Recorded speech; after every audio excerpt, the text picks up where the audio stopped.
day my life as lisensyado nga trabaho wala na tunong sa kurso. So for today's video guys is mobisita ko diri sa akong mini farm.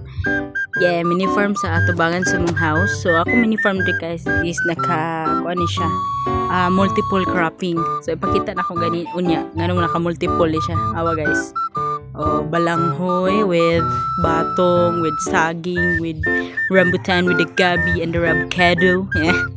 So daghan nga na siya guys ka multiple cropping no. So karon natay harveston nga prutas nga akong kuan guys, dara.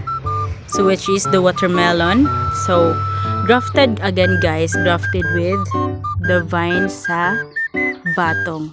So kasi ingon nga gipilit na kaklaro ana nga buhi gid na siya dira. So ara guys, so atong i-sure nga batong gid na siya guys. So grafted gyapon ni no ang ato ang watermelon diri. Very variegated. Yes. So una pa ni siya makauban guys. Kato pala siya naguwang. So nay duha diri guys ako nakita nga hilaw pagid siya no. So example kini, gamay pagid kay makita ginato nga gamay pagid siya guys. So doesn't mean it means hilaw pa jud. So na pa isa diri pod. Hilaw pagyapon na guys no. Yes. So that's why.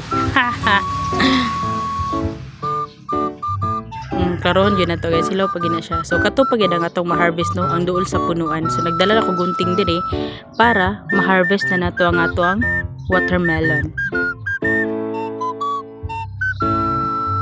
So legit gid siya guys no nga nakakuan gid siya sa punuan guys, grafted gid siya.